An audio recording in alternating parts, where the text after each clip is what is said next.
You go to school today? He said he didn't want to. Did he? We asked him, did he want to go to school? So he took her in his room, laid back in the bed. I don't think he feel the best. Are we on? Yeah.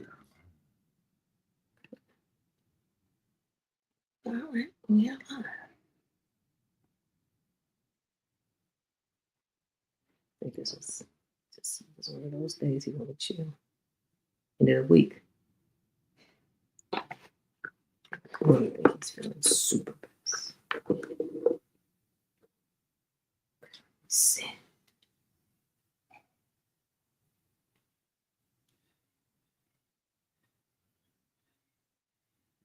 Yeah, I heard that. I heard that. He in jail though. Mm-hmm.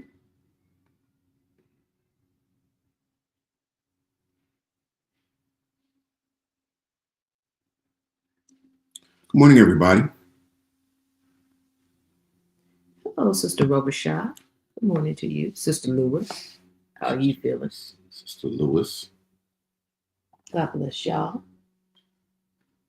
How y'all feeling today? It's A beautiful day in the neighborhood. won't you be my? Would you be my neighbor? I want to say congratulations to Sister Galloway and her family. Yay. On the birth of her granddaughter. Yay. I think it's a girl. I think she said girl. Just got here. Yeah, she just got here a couple of hours ago. Fresh on the scene, baby. I tell you, these babies are getting here. Fresh on the scene. Congratulations to the Galloway family. Congratulations. On their new bundle of joy. Yes. It's always a blessing right there, boys. Always a blessing. What's your name? No name yet. Okay. She was a little early, but she's doing really good. So we thank God for Sister Galloway and her family's new bundle of joy. Awesome. Congratulations to them. And again, people still having babies. That's beautiful. Yeah, I'm so glad for them. I am. I'm glad that we are repopulating the planet. Yes. And babies are still coming here. New kingdom citizens. How about that? They're coming into the world. That's what's up right there. And so some of these babies will be 2035, 36, 37, 2040. These babies are coming into the planet. Yeah. So we thank God for them. Yes, we do. Good morning to you, Sister Valanda. Good morning to you. I'm glad you all are coming in. Y'all feeling pretty good? Looking good. Yeah, they're looking good. They're coming in here looking good. I need you all to go do me a favor. I need y'all to get your Bibles. I need you to get your notepad. I need you to get your pen, pencil, whatever it is that you're using. And I need you to get your thinking cap. Don't forget that. Thinking cap. We're still in Ephesians. Chapter 5. And we're in chapter 5. This is a kind of quick book. It's only 6 chapters. If you ask me. Yeah, it's only 6 chapters. It's a quick book. So, but it's full of content, though. I love it. One of my favorites. So, we're in 5 and 6. Yeah. Thank God for that. And we talked about how we are to edify and grow as the body of Christ. One God, one Father of us all. One Spirit, one baptism. I want to make sure that we know that. We talked about the gifts that God has given to the body of Christ and what the vocation of those gifts are. We talked about the apostle. He's the sent one. What is he sent with, Pastor The Tanner? message of the kingdom. What he sent with? Not that he's wonderful, not that he's powerful. So anointed, if it wasn't for my anointing, what would you do? It ain't none of that. He ain't a supreme. He ain't the pontiff. He's not the, what did my man say he was? He said he was the pontiff. He was the pope. Yeah, he was the pope, the pontiff. The highest of the high, and that every preacher had to come up under him. That ain't it. That ain't what an apostle is supposed to be about. He or she is supposed to be about the sent one, bringing the message of the kingdom. That's all we know. Then we had the apostle, the prophet. What is the prophet supposed to do? Declares and decrees. She declares and decrees. They are the seers. Yeah. They are the ones that see the direction that we're supposed to be going. They foretell. They edify, they encourage. With the kingdom message. With the kingdom message. Everything is about the kingdom message. And then we have the evangelists. What do they do? Gather. They gather. They proclaim the message and they gather people together. Yeah. And then we have the pastor and teachers. Pastor and teacher. Pastor and teacher. They go together. The pastor and teacher. And the pastor is supposed to gather the people together and maintain them and shepherd them and love on them and teach them and walk among them and make sure that, and care for them. Make sure that they get what they need. He pays attention to them. Okay, they need a teaching on kingdom. Oh, wait a minute. They need a teaching on having a relationship with God. Wait a minute. They need a teaching. So he's among them. He sees their wounds. He puts salve on it. He makes sure that they, are cared for. Tend to them. I like that. And he teaches them, no. You have to build a relationship with God. No. You don't idolize the men and women of God. No. This is not about idolizing. This is not about money. No. This is about the kingdom and making sure that people all over the world learn about this kingdom. No. You don't praise me. No. You don't worship me. No. You worship him. And so that's what the pastor teacher is supposed to do. Give you good understanding so that you can apply this stuff. That's right. And live it out. That's right. Make it applicable. He makes it really plain. That's what I love about a good teacher. Makes it real plain. When I was in school, and junior high school, I loved the teacher who was just plain. Yep. Brought it to where I could get it. Oh boy. That's what plain is. Yeah. Brought it where? Where I can get it. Brought it to where I can get it. Oh boy. Just bring it real simple. Yeah. Make sure I get it. Okay. Don't make it difficult. Right. Don't use no big words. Don't use all this other stuff. Let me know what this means, that means, and let me put it together. I remember when we were in the Baptist church, there was a preacher who used to come and visit us. And boy, he wanted us to know he knew big words. And I used to be so sick of him when he would come. He would come, you remember him? Oh, baby, he wanted to let us know he was educated and he knew big words. And he'd get up there and he used them big words. And I would say, spell that, Kurt. And I write it down. Fontroy. So that's who it was. And I'm going to look that up when I get home. Because you had to look it up. And then he used another big word. So pretty much all we did when he visited was, what? Right. What? What that mean? Well, what that mean? You ain't getting nothing. You didn't get nothing. He just wanted you to know he was educated. And so he couldn't bring that thing down so that we could understand it. So most of the times when he came, we left delusional and confused. Or stay home. Or we stayed home. Who coming today to be? No. I'm not going to do that. He ain't going to make me feel stupid also.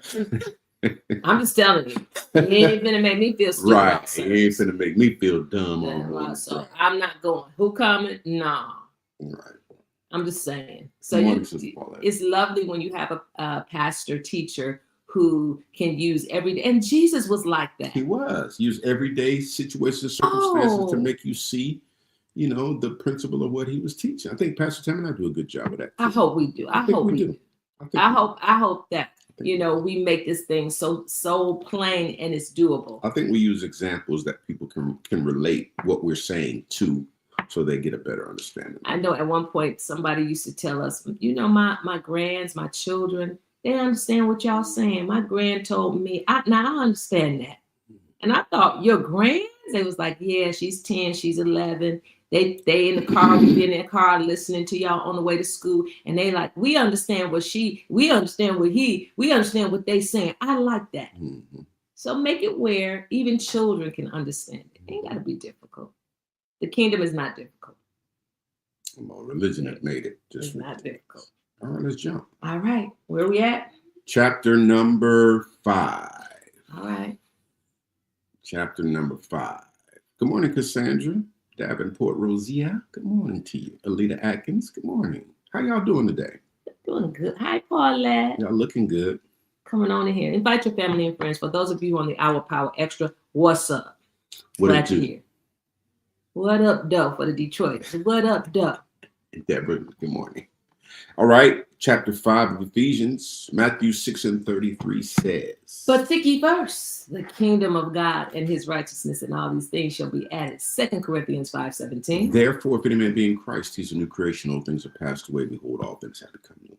Ephesians chapter 5. We're going to just continue on in the vein. Paul is writing this letter to the Ephesus church. There's some issues going on. He wants to straighten them out. Okay. Again, you need to know the context. Who is he talking to? Why is he talking to them about these things? He's making it clear. Now he's moving over to some character stuff. Okay. He's moving over to some character stuff. Okay. How you as a kingdom citizen should operate when it comes to your character. I think he calls it children of light. This is how children of light operate. Right. Yeah. So he's giving them some understanding. Obviously, there's a lot of things going on. You got some people who are confused. Yeah. This is the one thing I love about Paul. He tries to always make sure when he sends letters that he quells the confusion. People, a lot of times when they're coming out of religion and tradition, sometimes they get in a confused state. But here Paul he's making it very clear of who they are, who God is, and how they're supposed to operate. And so he gets to this place, chapter 5, and he's saying, okay, let's just deal with this character stuff. Let's just make sure that we understand how we're to operate. So again, we're in chapter 5, Ephesians, and he tells them, be ye therefore followers of God. So here you ain't following the pastor, you ain't following the apostle, you're not following, follow me as I follow Christ. They like to use that one. But the stem of the issue is be ye followers of God as dear children. Now, obviously, there's an issue here at the church of Ephesus because he just came out of chapter 4 outlining what the roles of the apostle, prophet, evangelist, pastor, and teacher is. So obviously we have some egotistical leaders here that are telling people, follow me, follow me, follow me, do what I do what I say. But Paul writes a letter and he say, listen, the crux of the issue is be ye therefore followers of God. How? As dear children. As God is our Father and we are his children, we're following God. Don't pattern your life after the preacher. Don't pattern your life after the apostle. Don't pattern your life after the evangelist. Don't pattern your life after the prophet. Pattern your life after the things that God loves, God does, character-wise. And then he goes on to tell them now their job is to make sure that they get you back to God. Yeah. Their job is to build you. So obviously somebody is doing something to tear folks down with their titles. And he's saying to them, wait a minute, to all y'all, that's the gift. Wait a minute. Your job is to build them. Yeah. Don't tear the people down. Correct. Build them. Yeah. Make sure that and then he goes back in 5 and says, and y'all supposed to follow, God as children. Don't let nobody put you in a position where you're following them and they get you off of the assignment. The assignment is that we grow you up into Christ. You. There you go. That's right. Mature you. That's right. So he deals with the fivefold ministry. He comes back in chapter 5 and he deals with the people. Right. Fivefold ministry, y'all tripping. Yeah. Y'all stop what y'all doing because you didn't forget what your assignment is. Saying about you. Don't treat these people like that. Don't get these people over into that they're following you and bowing down to you. Right. Your job is to perfect them. Right. And I love that about Paul because he has the duality of I'm going to deal with the leadership and then I'm going to deal with the people. So everybody know what they're supposed to do. No confusion. Okay, I'm going to say that again. This is what true leadership is about. Everybody know what they're supposed to do. Y'all don't worship spiritual leadership. Right. And spiritual leadership, you don't mistreat them. Right. You grow them up. There you go. Everybody stay in their place. So we all come into the unity of the faith, the knowledge of the Son of God, unto a perfect man, to the measure of the stature of the fullness of Christ. He puts it back in there. Not the measure of the stature of the fullness of the pastor. Don't get my spirit. No. Be followers of God as dear children. Yes, sir. And verse number 2, and walk in love. Here you go. With one another. This is a crucial part of the kingdom message. Walking in love. Because our faith in the kingdom message operates by our love to one another. And the reason why things work for Jesus so easily is because he walked in love with everybody. It's because he understood what love was. It was correction when it was needed. Come on. It was distinction of what's going on when it was needed. It was the power of healing when it was needed out of love.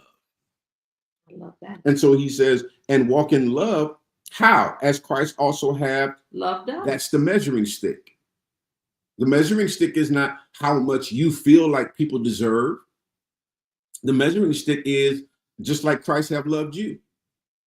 And have given himself for us as an offering and a sacrifice to God for a sweet smelling savor. Y'all see that? That's the measuring stick. What is it? It's the measure that Christ loved us. So to the degree that we would want Christ to to deal with us, and how he deals with us, and the grace he extends to us, and the mercy he extends to us, is the same measure that we should be extending to everybody else. I love that. I love it. He says, have given himself.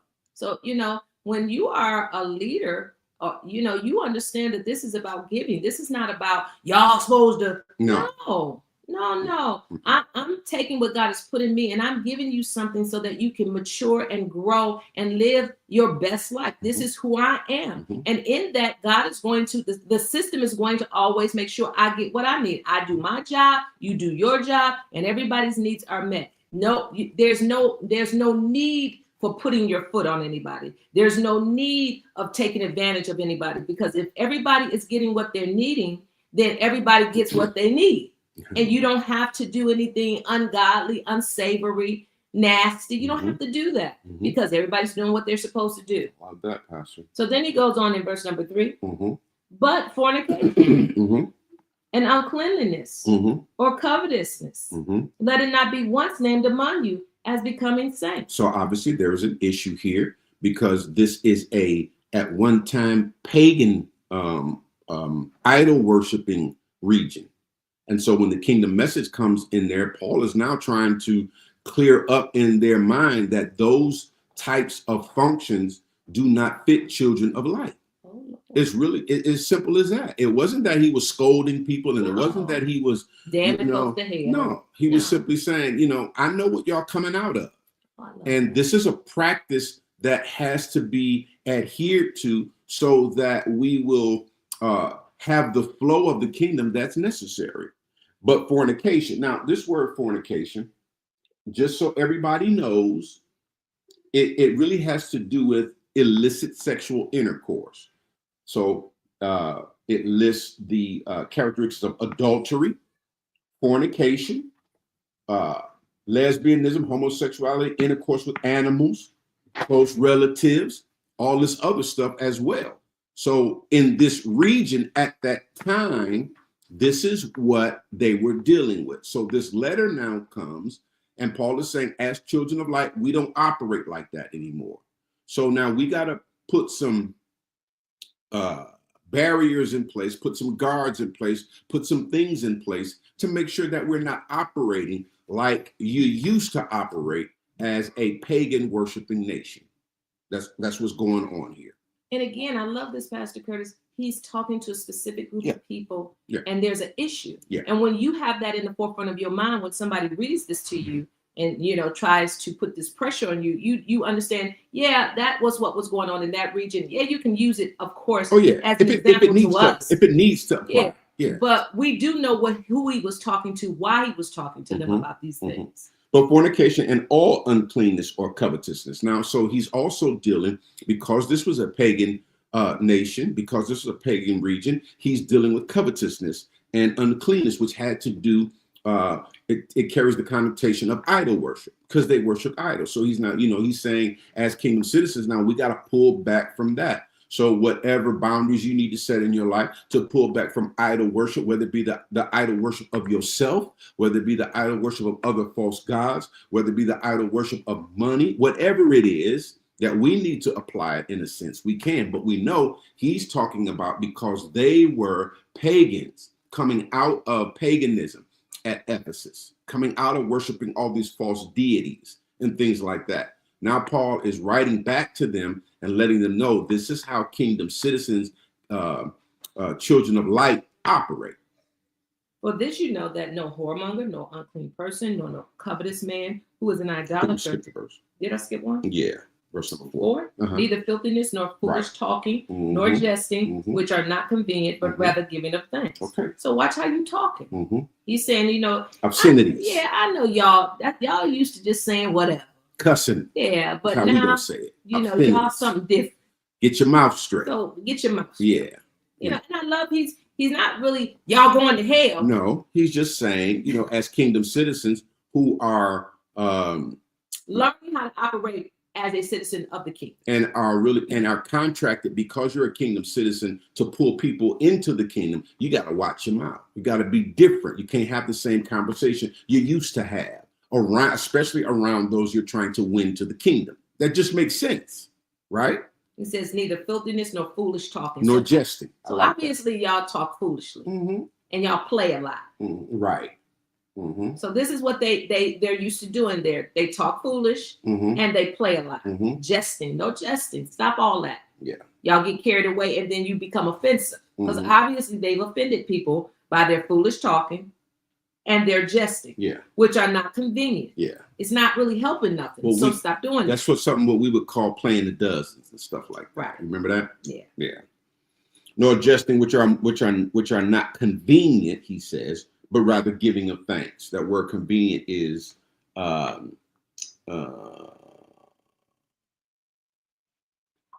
fitting. It's fitting. It doesn't fit the character of a kingdom citizen. The dozens, your mama jokes. Yeah, you hurt people's feelings and then you throw them off and then they don't want to be bothered. Exactly. You know, I'm a person that don't like the dozens. I never have. Pastor Curtis is really good at it, and you know, I used to be anyway. You know, I never like to play with him because I get offended. So that's that. You know, part of dozens is I'm for real. I get offended. Part of the dozens is that, you know, you find little things about a person that's truth, and then you make light of it. And I just don't like it. So, you know, we don't do it. Right. We don't do that because I'm good at it. That's what he used to be good at it. And it would make me angry. So I don't play that. So again, it's not convenient. All right. But rather giving them thanks. For this, you know, that no whoremonger. Okay, wait now, because we got to deal with this. Okay. You know, because in this sense, a whoremonger has to do with prostitution. Okay. This is not somebody who just enjoys their sex life as a single person. A man prostitute as well. A male prostitute.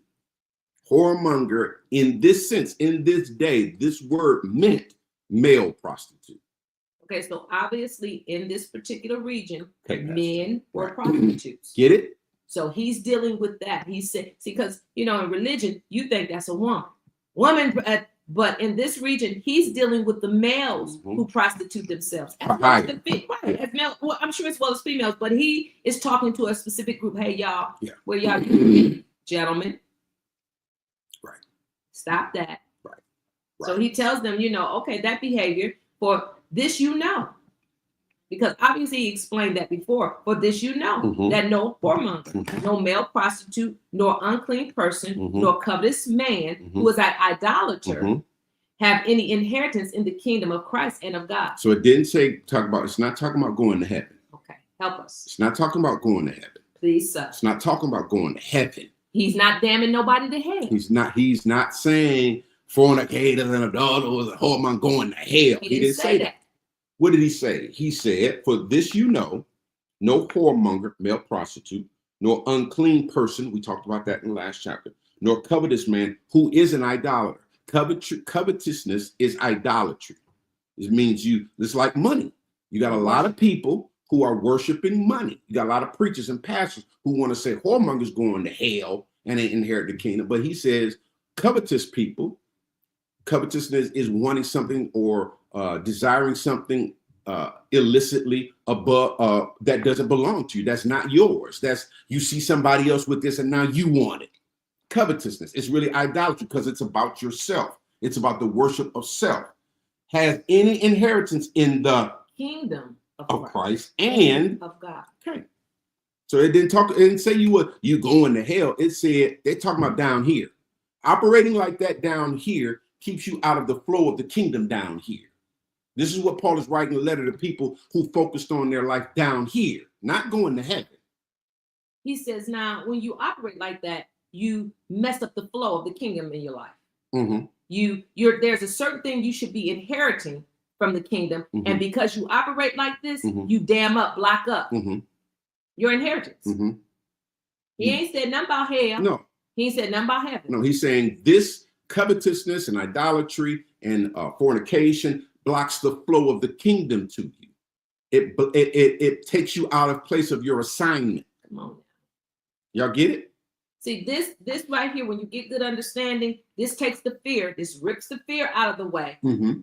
He ain't said nothing about nobody going to hell. Right. In this particular verse, in this chapter, in this book, he's talking to these people and he's saying, you know why y'all having so much trouble with having a proper flow from the kingdom? Because y'all operating in these ways. You got to stop it.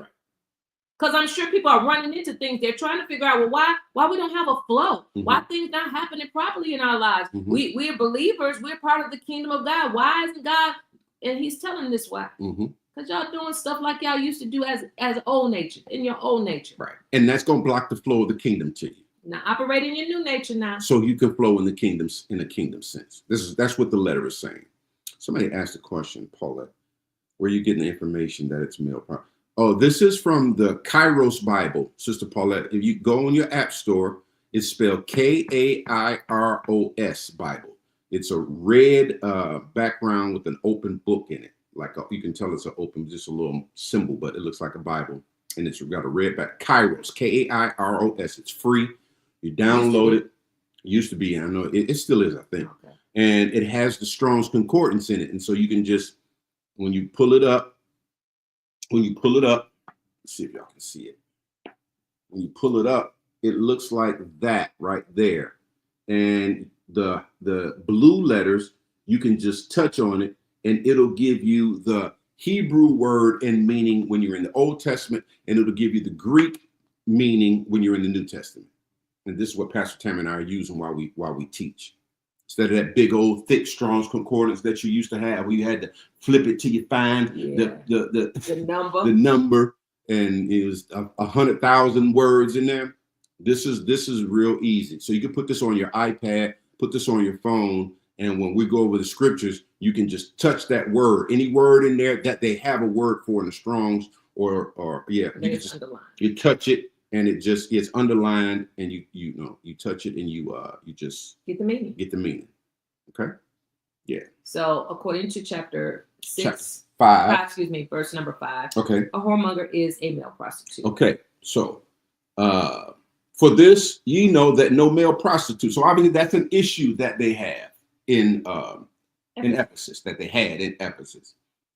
Nor unclean person, nor covetous man who is an idolater had any inheritance in the kingdom of Christ and of God. So I think this is important, because if you want God in this kingdom, then, and you operating a certain way, and Paul is outlining that. He's outlining, there are some work we just have to do as individuals to stay in the kingdom flow.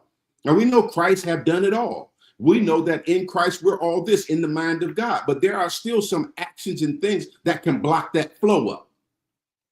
It's not God saying no. It's not God telling you, I don't like you. But maybe it's some actions that we're participating in out of our old nature that we just have to renew our mind to the new nature, practice, and unblock the flow of the kingdom. And it's not the devil. See, we need to take that out of the equation as well. It's not God mad, and it's not the devil. It's simply ignorance. Yeah. Sometimes we're operating in ways that are not pleasing to the kingdom flow. And so we block it up. And this is where fivefold ministry comes in, because they explain to you, like Paul is doing right now, y'all flow is blocked because y'all still doing some old nature stuff. Get it? Stop. You get it?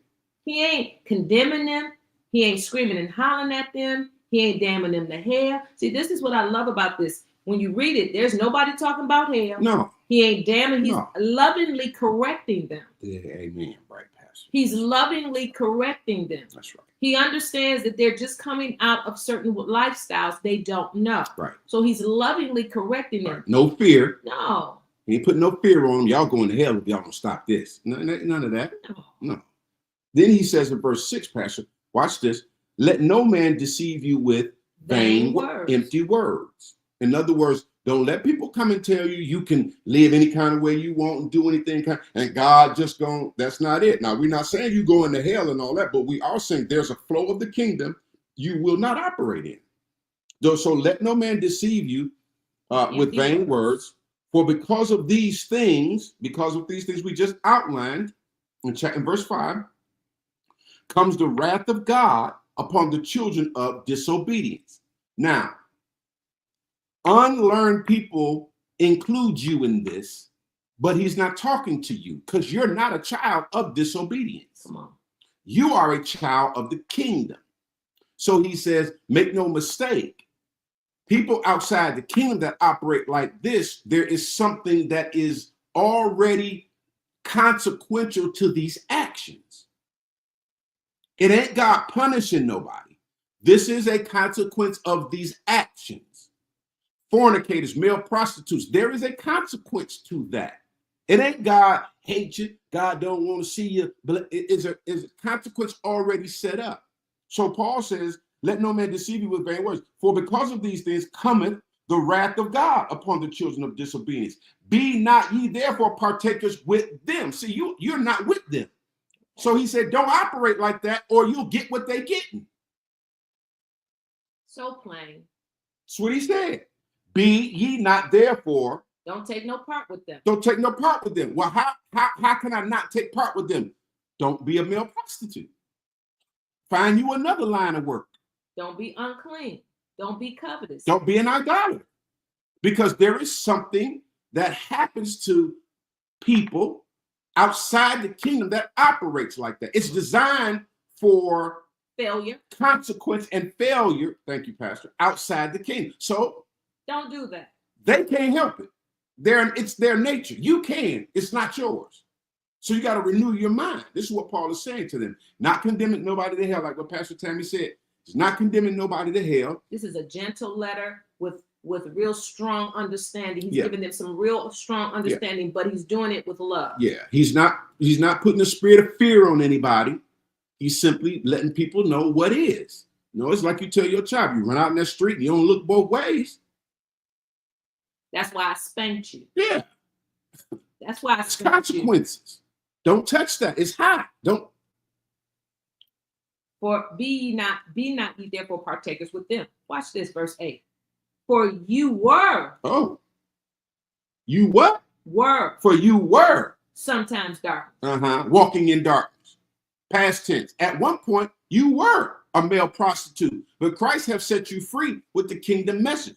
For you were. Sometimes darkness, but now are you light in the Lord. So walk as children of light. So Paul is just saying, listen, we understand what we found you, because we all participated in things like that at one time. But now you were at one time darkness, but now you are light. So we gotta walk as children of light. So he's giving them the information of how to operate in light. The admonition is to them to change on their own, by their own consciousness. Work on your own self. Just understand what it is and deal with it. It's not God condemning you, because this is why the letter came, so that you would be clear to know what the expectation is. Now you got to walk, you got to work on that. Is it going to happen overnight? Absolutely not. You probably didn't get in it overnight, so you probably ain't going to get out of it overnight. But you do have to be working towards it. For you were sometimes darkness, but now, right now, you are light in the Lord. Walk as children of light.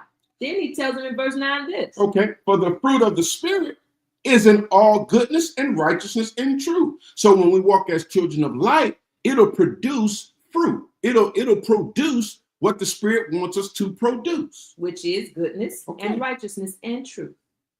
You see how that works? He gave them a gauge, so you know where you are based off of what you're seeing. So this is where you are. So how you can right? This is what you get. So how you change your actions to fit your nature will determine what you begin to produce. Okay. You won't have to try. You won't have to be working hard to live right. You change your actions, and then what is produced in your life is automatic. A tree is growing in the backyard. You know what kind of tree it is by the fruit it's bearing, correct? And that tree ain't working hard trying to prove it's an apple tree. No, it is. So it's producing. And this is how our life should be. Once we learn what the principles are of how we should live, what does he say? The fruit of the Spirit is in all goodness, righteousness, truth. Now, as we live and not being fornicators and covetousness and idol worship and all that, what was produced by that shouldn't be in our lives anymore. Because that was blocking us up. He's trying to show them the reason that's blocking you up, because you're doing this. But now, this is how you unblock yourself. Go over here and do this. Okay, I like that. And then that'll produce something different. Goodness and righteousness and truth. There you go. You know, and I'm sure that they were like, what is going on? Yeah. I'm sure people were sending him letters. I'm sure he was getting back some, information. There's something going on down there in Ephesus. And he responded by letting them know, y'all wondering what's going on with y'all? Let me tell you. Let me tell y'all what's really happening. First of all, y'all got to straighten out this idol worship. And you, fivefold ministry, y'all need to stop tripping and make sure you help these people properly. Okay. Then he goes on to tell the people, and y'all make sure y'all following God. Right. And y'all got some stuff that y'all been doing that you need to stop doing. That's your old nature. That's not who you are now. Cut that mess out. Love it. He's doing it lovingly. He's not damning nobody to hell. He's telling them, y'all blocking the flow. Y'all asking why things are not flowing properly. Y'all blocking the flow. I love verse number 10, Pastor. Watch what it said. Let me read 9 again. For the fruit of the Spirit is in all goodness and righteousness and truth. So when you're operating in the right way, you'll see goodness, righteousness, and truth produced. Watch what he says in verse 10. Proving what is acceptable unto the Lord. So what you're seeing in your life is the proof that how you're living is acceptable. It's that simple. You don't have to be worried about, is God pleased with me? You ain't got to pray, is God pleased? What is the fruit of your life? Because the fruit of your life is goodness, righteousness, and truth based off of how you're conducting yourself. If you're conducting yourself like you used to be, idol worshiping and fornication, all this other stuff, well, the produce of that proves that's not acceptable to God. Those are the consequences. What comes out of that lifestyle is proof that that's not acceptable. So now I know. If you switch up, we're in chapter 5. When you switch up now and you start operating like a child of light, different things are produced in your life. And that is the proof. I'm accepting. That what you're doing, how you're living, is acceptable to God. Not what your pastor deems acceptable. No, your life. That's why you gotta walk with God in your terms, on his terms, in your own life. Purposefully. Why? Because you're not looking at what the pastor is saying God accepts. You're looking at what's being produced in your life as proof what God accepts. See, your life will speak. Your life will speak acceptable or unacceptable. Absolutely. Your life, what's being produced in your life. You ain't never got to ask nobody. Never. You don't need that. All you got to do is look at what's being produced in your life. That's it. And then your life is the indicator. Yeah. You know what? I'm missing something. Yeah. Let me go back and see what I'm doing. Tweak it. Causing the flow, not the flow. The kingdom flow, not the flow in my life. Let me check it. I'm constantly, when I bump into certain things, and if I bump into it more than one time, I go check. Yeah. It's a block. It's like when you go to the doctor and you got a certain part of your body that's not operating right. And you go to the doctor and he tells, well, there's a blockage. There's a blockage there. You've been eating something that has produced a blockage, or there's something growing there that has produced a blockage and the blood can't flow through. So what we're going to do? We're going to remove the blockage. What happens when we remove the blockage? The flow returns. That's just what Paul is saying here. And then the results of removing the blockage will be seen in the health of that area that was being blocked. Well, this is the same way with our life. But I have to go back now, and I have to reiterate what Pastor Tammy is saying. He ain't telling nobody going to hell. He ain't telling nobody God mad at him. He ain't said nothing about that. He's not condemning anybody about anything. What is he doing? He's simply saying and giving us the understanding of how to remove the blockage so that what we will produce will be correct. That's on us. That ain't on God. That ain't on the Holy Ghost. It's on us. You know what you deal with. And you just correct it. You know what's not acceptable to God. How do I know? Based off what your life is producing. You're seeing things in your life you know you don't like. Don't blame the devil. He ain't put the devil in none of this. No. He's simply saying the flow is being blocked by something that's not pleasing to God. It doesn't line up with good, righteous, and truth. So remove it. Work on it. And he's doing all this again in love. Nobody is getting beat up. The letter is not coming to, they don't despise letters from Paul. Mm-hmm. When somebody's always jumping on you and beating you up, you don't want to see them coming. You're right. You know, there's some people that we can't stand to see coming because they know, you know, all they're gonna do is talk crazy. That's how we say it. They finna get started to have crazy talk. I don't feel like fighting that. Right. I don't feel like fighting all that crazy talk. Right. And so you have some spiritual leaders, all they do is fire and brimstone and hell, and God is going to get you and a curse going to come on you. And as time progresses, especially when you are seeing some really foul results in your life because you're sitting under it, you just start to hate to see them coming. Because you know they ain't got no good news. They ain't coming to tell you nothing great. They always coming to tell you something that's going to put you in a bold mood. So they love Paul's letters because because there's a correction. But it's done in love. Nobody is damned up. Nobody is going to hell. No, you know, he ain't beating nobody up. He ain't emasculating nobody. Right. He ain't making the women, you know, in this particular letter, he's not making anybody feel worthless. Right. He's just correcting things. Lovingly. I love that. So he's there. Let me show him this. Okay. This is what it looks like. Y'all see that red right there? That's what it looks like. The red one right there. It's the Kairos, Kairos, but that's what the app looks like. This red one right here. So if you go in your app store, this is the Bible that Pastor Tammy and I are using. Okay? Cool. Sorry about that. No problem. He says in 9, for the fruit of the Spirit is in all goodness and righteousness and truth, proving what is acceptable unto the Lord. 11. And? Have no fellowship. Huh? It's some stuff some people you got to walk away from if you want the flow to continue or if you want the flow to improve. You go to the doctor, he tell you you've been eating something that's blocking the flow up. Guess what you got to do? Have no fellowship with them chips. Come on. Have no fellowship with them chocolate chip cookies. Come on. And have no fellowship with that stuff that got all that sugar in it.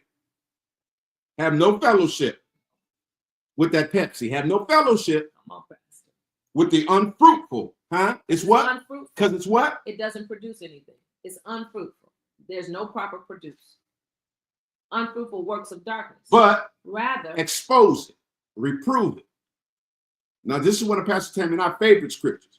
When people tell us we being mean and we biting and devouring one another. No. It says have no fellowship with the unfruitful. See, if it's unfruitful, we're not supposed to be dealing with it because we are fruit bearers. Come on.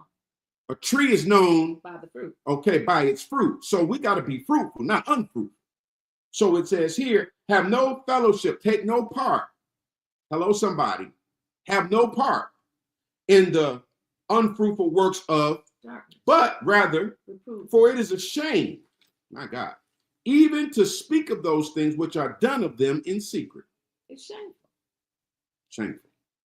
This is Paul talking to the Ephesus church. He's telling them, listen, that stuff is shameful. Don't even be a part of that stuff no more. Shameful. There's shame that go along with that. Shameful.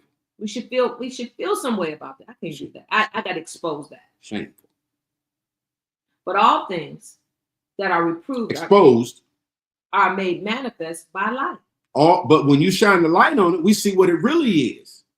We know you call yourself a global ministry, but some light been shined on it. So now we see you just really freaky diggy. You're doing stuff you shouldn't be doing. Because you've been reproved. No, the light's supposed to shine on that. Somebody shine the light on that. It's been done in darkness. And it's a shame to speak of those things that you're really doing. Plan B. Sex workers. Shame on you. But you call yourself, what? Shame on an you. Apostle. Shame on you. Oh, no, it's supposed to be, but all things that are exposed are made manifest by what? Light. Somebody shine a light on it. For whatsoever does make manifest is light. Wherefore he saith, awake thou. That sleepest. And what's going to happen? Arise from the dead. And Christ shall give thee life. See then that you live your life circumspectly, not as fools, but as wise. You got no time to waste. That word circumspectly means exactly, accurately, and diligently. So on purpose. Don't just be going through life. Whatever, and maybe it will. Everything happened for a reason. No, I hate that saying. I hate that because that's not true. Everything happened for a reason. It does. And the things that you are seeing right now that are negatively affecting your life is happening for a reason because you're not operating right. And it's that simple. Because you're not. That's the reason. Like just, life is arbitrary Right. and everything happened for a reason. No, he said, live your life circumspectly. Live your life on purpose. Live your life with intention. Make decisions based off that. Talk to me, y'all. Talk to me. This is what he's saying. And I know, everything happened for a reason. So this happened. I just believe it. No. We're not just gonna operate in a way where anything come in and out of our life, and we don't have no say so about it. That's not what the Bible teaches us. Wherefore, he says, see then that you walk circumspectly, not as fools, but as wise, redeeming the time, because the days are evil. Verse 17, wherefore be ye not unwise. Be ye not unwise, but what? Understanding what the will of the Lord is. Not, I'm just living my life and all things happen for a reason. No, understand what the will of the Lord is and live based off that. So you'll see the things in your life you want to see. And God will see in the things in your life he needs to see. Amen to that. Live your life on purpose. That's right, Nathaniel. You live your life with purpose. You don't live your life so that anything can just come in and out. That's why he says, redeem the time, because the days are evil. So since you know the days are evil, you got to be paying attention not to fellowship with evil. Come on. Everything happened for a reason. Yeah, you're right. Because you're not paying attention to what you're doing. You're not paying attention to what's happening. You're ignoring the signs. You're ignoring the things that you need to be paying attention to have a particular life. Wherefore, passage verse 17, be ye not unwise. Okay, don't be unwise. Don't be unwise. Be ye not unwise, but what? Understand what the will of the Lord is. Y'all This is a beautiful lesson. It's simple. Paul is just telling them, no, you just can't be arbitrary with your life. You got to understand what the will of the Lord is so you can make right decisions and right actions, so you can take off and put on what you need so that you understand what the will of the Lord is. Don't be unwise. It's intentional. Don't be unwise, but understand. I like that. Don't be ignorant. Understand what this is really about. Where you fit. What the will of the Lord is, not your will. What is God's will? Where you fit. Understand what the will of the Lord is. Understand where you fit. 18. And be not drunk with wine, wherein is excess, but be filled with the Spirit. Okay. He didn't say you couldn't drink wine. He said just don't be drunk. Don't be a drunkard. So obviously, they overindulged. Okay. Paul didn't tell them, y'all, come on now. You're going to hell because you're drinking. No. Okay. I don't want y'all to get, see, you ain't supposed to be drinking. No, he didn't say that. No, he didn't. He said, be not drunk with wine. He didn't say, don't drink. As a Christian, as a believer, as a kingdom citizen, y'all cannot go. He didn't say that. See, some of y'all is like, wait a minute, what? And be not drunk with wine, wherein is excess. Don't overdo it. See, this is what he's saying. So obviously, this is an issue that they were having. Getting drunk, talking foolish, playing around. They're doing too much. Right. So he's correcting it. Yeah, because it leads to different things: fights, arguments, misunderstandings. Yes, sir. And we're not to operate that way. Now you starting to operate as a prostitute. You're doing stuff you shouldn't be doing. Right. Get that mess out. You're getting loose and lewd. Now you drink it. So he says, and be not drunk with wine. He illicitly, he specifically is addressing that. So obviously it's an issue. Y'all need to chill out on that drinking. Calm down. Y'all doing too much. And be not drunk. Y'all get drunk and ignorant. Right. The ignorant juice. That ignorant, y'all get drunk and ignorant. we all know somebody. Right. They get drunk and what they get? Ignorant. And that's what you tell them. See, that's why I don't like you to get drunk, because you get ignorant. Talking crazy. You start talking and saying stuff you shouldn't be saying and playing. Ain't nobody playing. You didn't got drunk. Okay. So he said, be not drunk. Right. With wine. Wherein is excessive. So don't be excessive. He didn't say you couldn't have a drink of wine. He didn't say you couldn't enjoy wine. What did he say? Don't be excessive. Come on, y'all. Now, y'all getting free now. Y'all getting free. Because religion told you something different. He says, but be filled with the Spirit. So that's what you overindulge in. The Spirit. Don't overindulge in alcohol. overindulge in the spirit. Okay, that's what he said. So be Exactly. not drunk with wine, wherein is excess, but be filled with the Spirit. Speaking to yourself when you feel with the Spirit. Speaking to yourselves when you feel with the Spirit in psalms, hymns, spiritual songs, singing and making melody in your heart to the Lord, instead of when you get drunk, acting a fool and singing all that other crazy stuff. Right? Yeah. Giving thanks always for all things unto God and the Father in the name of our Lord Jesus Christ. Verse 21. Submitting yourselves one to another in the fear of God. So now we switching. So now we switching now. So he's talking about, okay, don't be a male prostitute. Don't be drunk with wine in excess. Let's get this stuff together. Live intentionally. Now, families. Okay. Now he moves over to that. Now he's switching it now, because obviously what? They're having some trouble as families. Well, and the reason why they're having trouble as a family is because, remember, these were idol-worshiping people. And now they're coming into the kingdom. And there is a different way that the kingdom deals with family as opposed to idol-worshiping people that dealt with family another way. So he's correcting some things. This is how you operate as a family, husbands, wives, children. So let me deal with this, because obviously that's going on. People have talked to him about it, said something. So he's straightening it out. He says in 21, submit yourselves to one another in the fear of the Lord, or the respect of the Lord. There you go. Just submit yourselves to one another. The missions that each other has. When you ain't drunk with wine, but you feel with the Spirit, because you know what the will of the Lord is, everybody knows what they're supposed to be doing. So now what do? We submit to what everybody's supposed to be doing for God.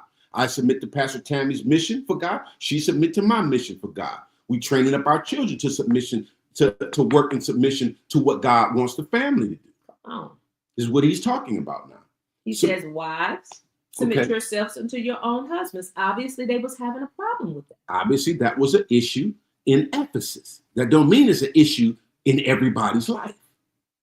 Submit yourselves unto your own husband. Why did he say own? Because obviously there was an issue there with wives doing what somebody else outside the family said, or the husband, and he had to correct that as a kingdom citizen. No, you need to submit yourself to. And I, in my opinion, he's probably talking about these new church leaders.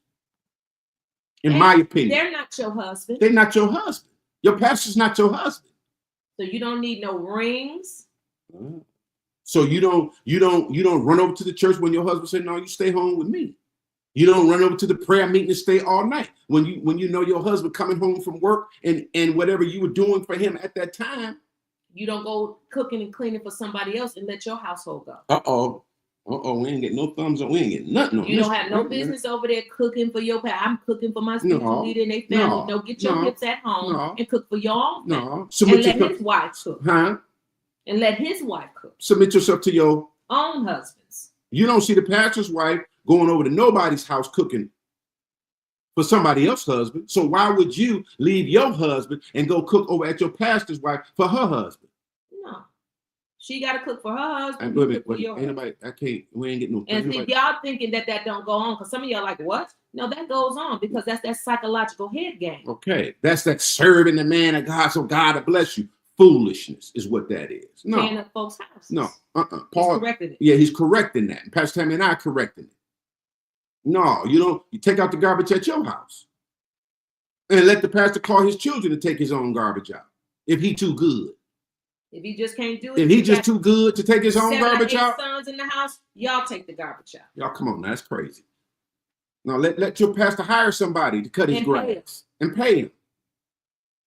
There's no free labor. Okay. That's not This ain't no manpower around here. I could do all that. No, you pay somebody. God blessing you, so pay him. Let these men go home and tend to their families. My God. For husband, watch this. Wives, submit yourself to your own husband as unto the Lord. 23. For the husband is the head of the wife, even as Christ is the head of the church. Y'all see that now? Y'all see the qualification? Y'all see the qualification? The husband is the head, like Christ is the head. So it's not he's the head as in a sense of he get to tell everybody what to do. That's not what this is. The boss of me. Don't get scared of that statement. When you read it, and see, we have been in religion and tradition, we have been beat over the head with this statement. as if he's saying that your husband or your spouse is supposed to tell you what to do and you just do it. That is not what he's dealing with. Say that. No, he's not doing. It's not what we do. What your husband said. Submit to what your husband is the head, so he get the final say. Even if it's a dumb idea, even if it's gonna take the family down, all the heck. Even if it's gonna mess up your finances, just because he the head, he get to make that decision. And here you are laid out another plan that gonna work twice as well. But because he the head and he want to make the decision, y'all, he the head, he get to that. Don't make sense, does it? Does that make sense? Does that make sense, y'all? I said, does that make sense? You've been raised to handle the bills. He ain't been raised to handle no bills. But now, just because he the head and he listening to knuckleheads at the church and at the barbershop and at the gym talk about how they do things, and he don't know how he gonna do it, mess up everything. But here you are, been raised up to take care of the bills. I'm gonna give you several. And just because he the head, he's supposed to just take that. Don't make sense. So you know that ain't that's not what Paul was saying. He's not telling them that if your husband make a bad decision, just go along with it. And I don't care how many times he make the bad decision, just go along with it. And he tearing up the family and the children. Now we all outside, we living in our car because he's making the decisions, and we just go along with it. Living in the car because he making. We living in the car. He didn't make such bad decisions. No, that's not what he's saying. That's not what he's saying. Remember, y'all supposed to be submitted to one another. That's what he starts it off that way. Remember that? Y'all remember the beginning of the switch? Submit yourselves one to another in the fear of God. Reverence and respect of God. I gotta listen to my wife because I don't know. She was raised up paying bills. I don't know. I don't have that attribute. So because I reverence and respect God, I'll listen to her. For proper order. It just makes sense. So you're not basing your whole existence in your marriage off some super spiritual rule that don't work for everybody. Help us, Pastor. There's some things. No flexibility here. That's the word. You got to be flexible. You know, when I first got married, there were things that I didn't know because, hey, I ain't have no daddy, so I didn't know. Ain't no man lived in our house and did what now? What kind? Right. Oh, okay. No flexibility here that makes sense for our household. Ours. Over here where we live, where we like to make things, so it's a flexibility over here. Who's the head? That's crazy. And that kind of teaching must stop because it's ruining families. It's also very cultural. It's also very cultural. If you think the female Adam didn't help the male Adam in the garden, you got another thing coming. She's a help that's meat. That means there were things she did that she helped Adam with. He didn't know what to do. Wasn't his responsibility for. She was a help that was meat. Qualified, suitable, and adaptable is what meat means. And there's some things that your female Adam will know. There's some things that Curtis's female Curtis knows. Hello. And he would be ridiculous to fight himself. Ridiculous. Why would you fight yourself? I'm female Curtis. Why would you fight that? Don't make sense. If we're one, it just don't make sense. If we submitted to one another, there's no how gonna be hierarchy in one? Come on, y'all. Let me give you. Don't be scared of this. How's gonna be a hierarchy in one? We won. How's it gonna be? How is the two became one, but there's a hierarchy in it? How is there a hierarchy in one? How is there a rank in one? We're working together, and when you get that mindset, things flow just easily. Mm-hmm. We're working together. Yeah. For the husband is the head of the wife. Okay, but it's one body. And this is a culture thing. And this is not, the head don't mean ruler. Christ don't rule us. Everything that we're instructed in, he gives us choice and opportunity. Do it if you want. Choice. Here we go. For the husband is the head of the wife, even as Christ is the head of the church, and he is the savior of the body. 24. Therefore, as the church is subject unto Christ, so let the wives be to their own husband in everything. Again, there's something going on there. Mm-hmm. He's straightening it out. Mm-hmm. Then he goes in 25 and says, husbands, love your wives. So this is what the issue is. Husbands have a challenge with love according to what Paul is writing to the church at Ephesus. There's a real love challenge here with the husbands. They want the wives to be a certain way, but they don't want to. Okay, well, ain't no love. It don't work like that. You can't just beat her into submission with your words and you're not loving. They're having some battles here. Husbands, love your wives, even as Christ also loved the church and gave himself for it. So he's giving them directives. That he might sanctify, cleanse it with the washing of the water by the word, that he might present it to himself, a glorious church, not having spot or wrinkle or any such thing, but that it should be holy and without blemish. So ought men to love their wives as their own bodies. Okay, well, wait a minute. So ought men to love their wives? So ought men to love their wives? Husbands, love your wives, even as Christ also loved the church. So ought men to love their wives. Well, let's see how Christ loved the church. Number one, he gave himself for it. He sacrificed everything he was for the church. He gave himself for it. This is what love looks like here now. If the wife, if the man is the head, this is the example. He gives himself. He's last. He gives himself for it. Whatever the family needs, he gives himself to make sure it gets it. Well, like Christ loved the church. Let's just talk about it. We talked about the women. Why? That he might sanctify it and cleanse it. So it's a love does what? Sanctify and cleanse? Yes. By giving? Yes. Make it what it's supposed to be? Yes. Clean, pure. That he might present it to himself a glorious church, not having spot or wrinkle of any such thing, but that it should be holy without blemish. So are men to love their wives as their own bodies. Treat your wife like your own body? So obviously there's something going on. Again, they mistreating them wives. There's mistreatment here. So there's a conversation. Yep, this is some mistreatment. You got to stop. He that loveth his wife loveth himself. So he's correcting it. So we can see why the women operate and act like they operate, because they're not getting loved like they should. There's selfishness here, obviously. Individuality here.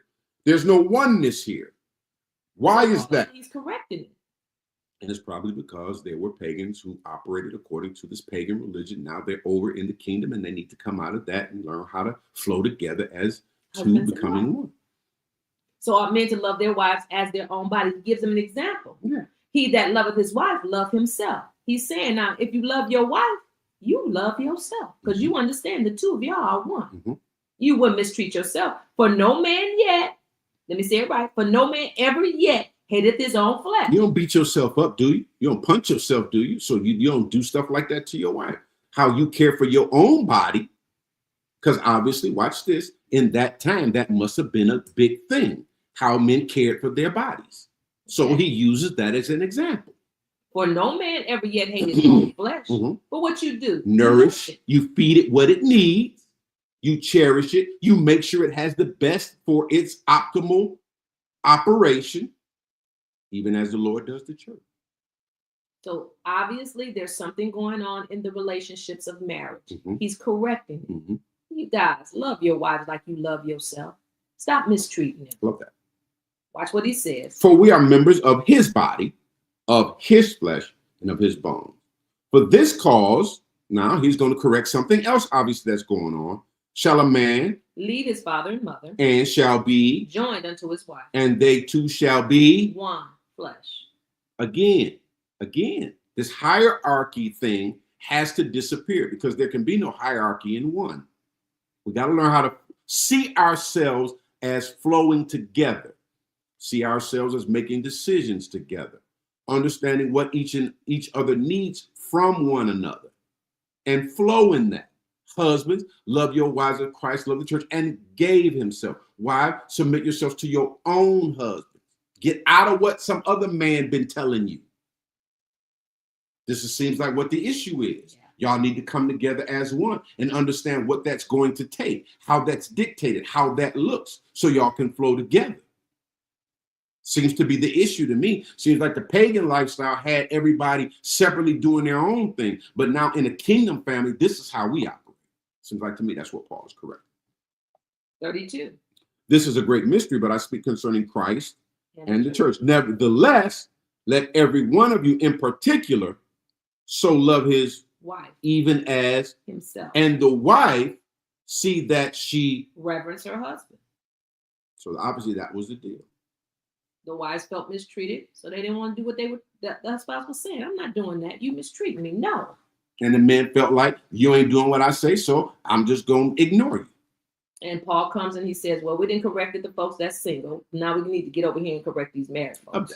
Because y'all coming out of paganism. Y'all coming out of certain mindsets. So I got to correct it. And again, there are elements of this that are cultural. Yeah, very much so. And so you got to understand that too. You have to understand the time of this and the culture of this. Very much so. And you got to understand who he's talking to, why he's talking to them that way. Correct. You don't take the letter and then you just blindly. No, you don't do that. You understand the culture, the timing, what was going on in that particular region. You have to understand that before you start trying to apply all of that. Correct. Yeah, the husband is the head. Wait a minute, he was talking to the Ephesus church and he was straightening something out. Mm-hmm. And in that region, there were certain things that were going on. And in that era, that time, there were certain things that people believed. So he's dealing with the time, the era, the people, and he's straightening out a circumstance and situation. Truth be told, anybody been married any length of time understands exactly what it takes for the two to become one. Any man worth his salt been married any time know that term being the head don't mean nothing. I'm gonna leave it right there. I'm just gonna leave that right there. That don't mean what we've been, let me say it like this, how we've been taught what it means in church, you can't use that at home. No. Every man who's been married, if you've been married, if you freshly married, you may not understand that, but you will if you stay married. That you can't apply that at home like it's taught to you in the sanctuary in most ministries, because that ain't how it go. If you go live peaceably with the wife of your youth. Here we go. Because this is a different time and era, and we've got different understanding. No, that ain't it. We got different understanding, and there's a level of respect that you gotta have for one another. You ain't gonna listen, you ain't gonna make all the decisions. You ain't gonna be the man of the house. You ain't gonna bum rush your wife. Right. You ain't gonna make her. You're not gonna you ain't gonna and you shouldn't want to because you love her. You ain't gonna, they're gonna fight it hard, but they know I'm telling the truth. This statement I'm making right now is very true. You ain't got no peace and love and no harmony in that household if you're trying to be the head ruling over your wife like that, like it's taught in church. You making all the decisions just because you the man. If y'all can't agree and it come down to it, who gonna make the decision? You should be smart enough. You shouldn't be dumb enough to want to make a decision just because of what hang between your legs. You ought to want to make a decision on what's best for the family unit. Come on here. That's you got to learn that. But you do have to learn it. Because we used to believe, oh well. Thank you, Nathaniel. Curtis makes the final decision. But see, that don't make sense. But my idea was right and it was good. And I got tired of making the decisions just because I was the man when we still had to go back to guess what? What I said originally. And now we got to clean up all this mess. Had we just did it the way I said we should do it, we wouldn't be in this mess. You see what I'm saying? So now we got to clean up everything. And now if you're going to be a knucklehead, you're going to stick to that. And you're making error after error. Again, if you got somebody who grew up paying the bills and they know how to do it and you didn't, why are you now trying to make all the decisions? No, put the money over here. Just do it anyway. No, it don't work like that. It doesn't. Let me tell you when I learned it. Let me tell you when I learned this. I learned this early on in our marriage because I watched my dad pay the bills. Pay the bills on the first of the month all the time. It's just the way he handled it. Had all his bills in a box and whatever. He pulled it out first of the month, wrote his checks, So I come up, we get married. I'm going to do it the same way. But our money was different. So I'm trying to pay the bills, but I'm paying the bills. But we broke for a week or so, 5 or 6 days. But the bills paid, but we ain't got no money. Pastor Tammy, I could live like that because that's how I lived when I was single. Let me say it like that too. When I was single, I could live like that. I just do what I had to do until payday again. But now I got a family. It's not good for y'all not to have no money. No money, nowhere for nothing. So I'm writing a business. Pastor Tammy come along. She said, well, we ain't got to do it like that. Why don't we do this? Let's get on the budget in the winter And now we're only paying a portion. We'll catch it up in the summer, that when the bills are low, And I'm like, this is what I said to her. We can do that? It's called the budget plan. She was like, yeah, we grew up on the budget plan like that. I said, I didn't even know nothing about that. You see what I'm saying? Because I'm looking at how my dad did it. They just paid it. But the money was different. The bill situation was different then. So I would have been crazy to say, no, we're just going to keep on doing it like that and be broke for 2 or 3 days out the week in the beginning of the month. But we struggle with gas, and we got to try to figure out how to put gas in the car so we can go back and forth to work, because everybody got to go to work. So how we going to go to work and we ain't got no gas? This don't make no sense. So let's just get on the budget. Let's pay $100 every month, no matter how big the bill is. Our budget plan is, and they make sure that they do the equations so that you'll know how much you got to pay to keep everything flowing. Okay, it's $100. Okay, that's cool. Let's just do that. Summer come around, we ain't using no heat. So we catch it up. So we just pay it off in the summer and move on for winter. That's it. So what are you saying, Pastor? I'm simply saying, as a man, you understand your household has to flow, and you have a spouse who has information, has wisdom in areas, and you have to learn how to use that without feeling less than a man simply because you listen to your wife. Here's a woman living in the house with you. They're supposed to be enjoying all the benefits with you, been in the tough times with you. Why wouldn't you listen to what she has to say and don't let your ego kill your relationship simply because you think you're supposed to make all the decisions because you're the man? That's fine if you're living by yourself. But when you're living with other people, you have to submit yourself to them as well. And this is over almost 40 years. We've been together 40 years almost. Okay. Very close. Maybe a year outside of 40. We've been married 36, 37. So we've been together a minute, and we've learned this. We've learned how to flow with each other. We've learned to say, okay, all right, so what you think, Kurt? What you think, Tam? I mean, it's to the point now where, it's just like, what you think about this? What you think about that? Well, whatever you just go ahead. We tell our children the same thing. Whoever is best at a certain thing, let them do it. Don't that make sense? Whoever is the best at it. When I get in a situation and I'm not sure what to do, I will go to pastor and say, okay, this, and this is what's happening. So, because sometimes you need fresh eyes. Right. This, and this is going on. Okay, so what you think? And he always gives me a good answer. And I'm like, oh, cool. Okay, yeah, that's what we'll do. Mm-hmm. Sometimes, what I tell I give it, well, what you think? You've been handling it. What do you think? Well, if I do it like this, I do it. Well, okay, it sounds good to me. We just go back and forth sometimes. We brainstorm it. Bounce it. Go back and forth. Yeah. Do this. Well, I'm going to do this. Well, what if we do this, though? Well, the reason why we can't do that is because of this. Oh, okay. Yeah. I didn't think about that. Right. I didn't think about that. I didn't think about that. Yeah, because I haven't been handling it. That's why sometimes I ask her, well, what do you think? You're the one handling it. What's the options? Okay, let me give you 3 scenarios. There you go. We can do this, we can do this, and we can do this. Well, if we do this, right. And if we do that. So which one is best? Well, what you think? Yeah, well, don't do this where I'm concerned, and go ahead and take care of that. Okay. Because sometimes there's outside concerns. Okay, because you said that you want to do blank, blank, blank. Okay, well, don't worry about that right now. Just go ahead. Well, I'm considerate of, you said that you want to do blank, blank, blank. I don't want to just, no. Yeah, I'm cutting yours out. No, wait a minute. Let me say cut it out. Don't just. Right. You said you wanted to do this, this, and this. So now that you can see the whole scope of this thing, you still want to do that? Because we can make it work if that's what you want to do. No. Because the family. Yeah. The household is more important than this over here. So just go ahead. I'll get to that later. You know how many times the maturity of, I don't need to get no shoes. I don't need to buy an outfit. I don't need to do that right now. Yeah. If the family unit is going to be disturbed, then I'll wait on that. Right. You know how many times I've said, oh, I can do that later. Right. We both have done it. Right. Because the family unit is more important. Are we frozen? Yeah, everybody jumped off. Oh, wow. Yeah. We froze. We're back.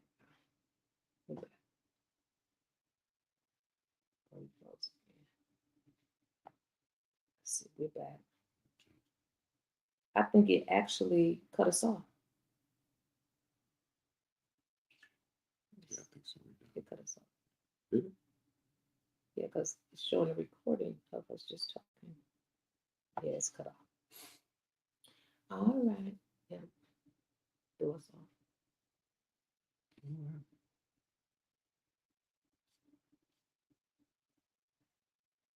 Usually that brings us.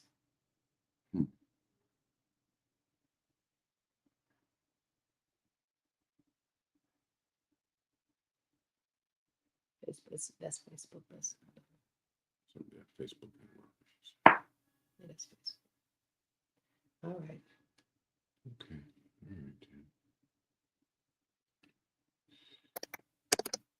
All right. Open end it. Go back and come back in real quick. This is almost time to be done.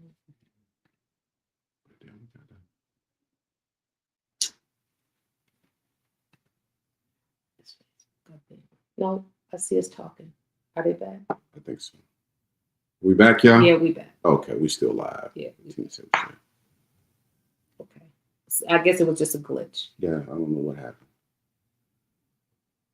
Again, you know, when you're in a relationship, we just don't keep on talking. Oh, she said it went out, but now it's working. Yeah, it's back. Okay, cool. Yeah. All right. Thank y'all for staying. Yeah.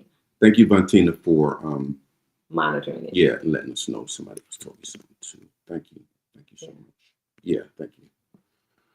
Okay, so anyway. When you're in relationships, those things are important, that you all respect each other. And I think that was what Paul was really trying to get over to the people, that you all are one and respect one another. Yeah. One of the most beautiful things in a marriage is the respect that you have for one another. And it has to be, you have to learn how to grow with one another. And I think this is what I was explaining to my son. He got married. He's been married. Is it 2 years now? He got married last year. Was it last year? Yeah. I think they're coming up on 2-year anniversary. Tori, how many years Kurt be married? See, I had to do that. They got married before. What year Kurt got married? What year Kurt got married? 2 years or 1 year? 2 years. Be 2 years this year? Yeah. So 2 years. He's been married 2 years. So he called me and we were having a conversation. And of course, you know, when you're young married, you just don't know things about marriage. I don't care how smart you think you are, you just don't know. So I told him, I said, you know, it's going to take y'all about a good 7 years. To jail. To really become one. I know we say when you get married, 2 become 1, and we think when you go home after the honeymoon, y'all gonna don't work that way. You need a good 7-year run to learn to trust one another, to learn to respect one another the correct way. You have to have some failures in there to learn how to forgive one another, to overlook one another's faults, to, again, respect one another's opinions. That takes time. It don't happen overnight. You need about a good 7-year run. If you can stay together 7 years, you can stay together. And just the time of learning how to respect each other. That right there takes some time to respect each other's opinions, respect each other's space. You know, Pastor Curtis and I had to learn how to respect each other's space. You need good. I am an introvert. You know, I thrive around a lot of people, but I also have a little thing about me that I like to be completely by myself. And ain't nothing wrong. Right. You understand? You have to learn that. You have, and respect it. I so appreciate the fact that, you know, I can go in my room and stay in there for hours. And I don't get this, what's wrong with you? What are you in here? Why are you acting? I'm not acting no way. This is just the way I am. Yeah. Well, no, go ahead. It's just the way I am. There's nothing is bothering me. Nobody's done nothing to me. Right. It's just the way I am. I like to be with me sometimes. Right. You didn't do nothing to me. Right. It's not, and you know what? Sometimes he's like that. Sure. I leave him alone. Right. Everybody, we know when it's time to leave each other alone. I leave him alone. Sometimes you want to be in your thoughts. Sometimes you got stuff you want to just deal with personally. Ain't nothing wrong with that. But see, you have to You have to come to understand that about each other. How about that? You have to learn to recognize certain signals. You know, you in a room, but you still don't feel like talking. But you are in the room, but you still don't feel like talking. You know what I mean? Oh, Yes. okay, cool, no problem. We can be in the bed together, and he doing something on his computer. I'm doing something on my computer. Just the way I'm in my zone. Please leave me alone. And it ain't nothing wrong. Nothing. We drive together sometimes. Nothing's wrong. Then we drive and ain't said a word. Been in the car for 30 minutes. Nothing's wrong. Nothing's wrong. We go out to dinner sometimes. We sit in a restaurant. And I know people be looking at us. Oh, that's so sad. They mad at each other. No, we ain't mad at each other. We talk all the time. That's all we do. So sometimes I don't want to talk. I just spent an hour and a half on here talking with y'all with her. I don't want to talk. What y'all think we getting ready to do when we get out of here? What you think we getting ready to do when we go off? What you think we getting ready to do? Go our separate ways. Y'all think we getting ready to go and sit at the kitchen table? No. For another? No, we're not. I got stuff I got to do. She got stuff she got to do. We go our separate ways in the house. I'm on something. He on something. We don't. And it's I don't feel insulted if he don't talk to me. You can't take it personal, but you have to learn that. That takes time. You have to learn it. You have to, again, learn the triggers. And I was trying to teach my son about understanding certain triggers and things, why people say certain things. They feel it a certain way. Don't take it personal. Respond to what they're saying without taking it personal. See if what they're saying is valid. If it's valid, address it. If it ain't valid, address it. But address it. Don't take everything personal. You got to learn how to get in the flow of your relationship. If your spouse said, I ain't getting no help around here. Okay, well, you got to take that serious. Okay, I ain't getting no help around this house. So that means don't take it personal. Go to that spouse and say, well, what can I do? What you want me to pick up? Okay, I need you to start taking out the trash. I need you to start making sure the bedrooms are together. Just help me out. It's not personal. Do what you got to do to make the house where it needs to be. I'll wash some clothes. I'll take that up. And then watch this. Be appreciative. Thank you. I appreciate that. Take some of this off of me. I appreciate that. And then respond when it's done. Right. I really appreciate. Thank you. Everything looks good. These clothes smell good. Right. In this house, it's thank you. Right. It's thank you. People don't like to feel like they're being taken advantage of. I don't even get no thank you. In this house, it's good morning. Yeah. Every morning. Every morning. It's good night. It's good. Okay. Every night. It's thank you. When we eat dinner, mama cooked. Thank you. This was good. Thank you. Because nobody wants to feel like they're not appreciated. Because see, if you're not appreciated, then I tell you what I do. I don't cook at all. Yeah, right. And so since we can't have that, so y'all or a simple thank you gonna get the food to come back again tomorrow. Oh, thank you. We're respectful of what people do, even if you don't necessarily like the meal. I'm just using that. You don't insult the person. This is nasty. This is nasty. You don't do that. That's rude and it's inconsiderate. That's right. Key to relationships is gratitude for and from everybody. Everybody. So in our house, good morning, thank you. I appreciate this is a good meal. My daughter cooks sometimes. We make sure we thank you. Because she cooks good too. She is a good cook. Thank you. Seasoner of food. Yeah. Heavy-handed seasoning, but it'd be good. Thank you. This was a wonderful meal. Appreciate it. And then watch this. Your gratitude is you cooked, I wash dishes. I put the dish away. See? Got you. Everybody is appreciated and respected. I got that. Don't worry about it. Huh? Beautiful. I clean up. I got it. Pastor Curtis will get up from the table and say, I got it, y'all. Okay. Yeah, everybody go their way. Yep. Because the dad got it. I'm going to just put the dishes in the dishwasher. I ain't finna wash them. I'm going to put them in the dishwasher, put it on heavy. And so, but we've all done our part and we all respect each other. That's how it's supposed to work. And nobody feels used and nobody feels mistreated. Everybody feels that they have been respected. And that's how you keep things flowing. It's true. That's the flow. Did I get something today? I did, Pastor Curtis. Again, we want to thank God for each and every one of you joining us at the 8:15 hour. Tomorrow we'll be back at the 12 noon hour on Saturday. Try it. Try it. The thank you. Try it. Just try it. I love thank you. Try it. Just try it. Just make an effort that when somebody in the family does something, thank them and just see how things begin to just change. They may say, you ain't got to thank me. Just say, I know, but thank you anyway. I just want you to know I appreciate you. Watch how that'll shift the whole mood. Yes, it will. That'll shift the whole thing. You know how many times I didn't want to cook? I just didn't feel like it. But that thank you, Mama, this was good. Huh? Thank you. It may, okay. All right. I'll cook tomorrow. Just right, sure. And then once this, oh no, I don't cook tomorrow. I'm gonna take you. We're gonna do something else. See, they go together. They go together. I'm telling you. No, baby, no, Ma, you ain't gotta cook, huh? You ain't gotta cook. No, I don't cook. Then let's just grab this. We gonna grab something. Oh, okay. You cook all the time, so let's just. Okay. See, it's just it goes. Just try it. Just where you haven't been saying. Somebody say, fill that love cup. Yes, absolutely right. That's absolutely right. It takes nothing. No, they don't take nothing from you, and the persons feel it makes you feel good and appreciate it.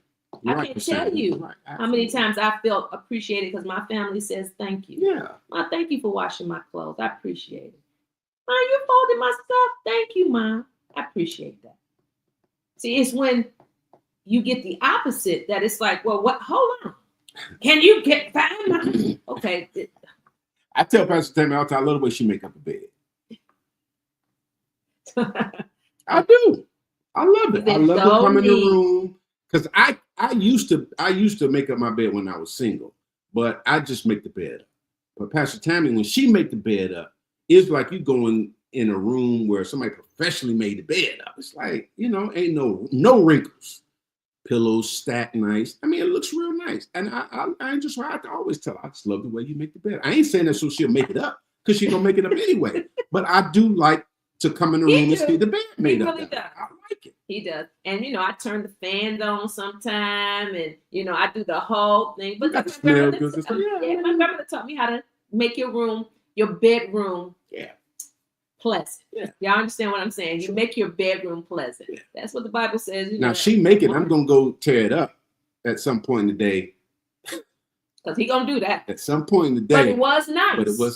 It was nice when I came in there to tear up. It was nice. And I don't get offended. No. I don't get offended because I already know. That's my bed too. Right, it's his bed too.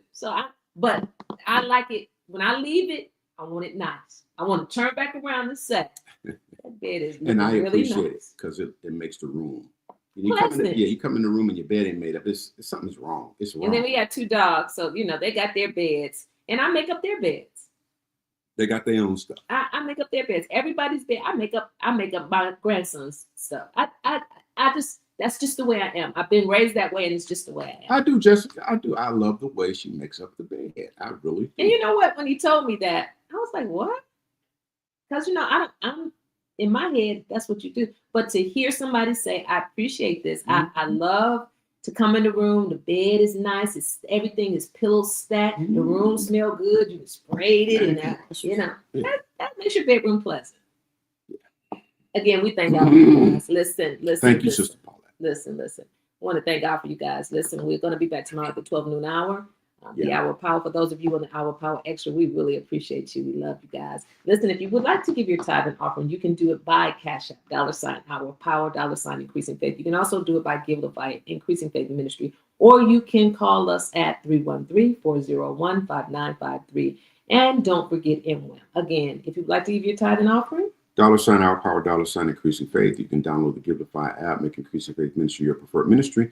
And you can put your giving information in there, make it real easy. 313-401-5953 is the number to call if you want to talk to Pastor Tammy or give by Zelle. And don't forget him. Again, thank God for you guys. Love you all have a wonderful day. Have a wonderful weekend. Be safe out there. Love y'all. God bless.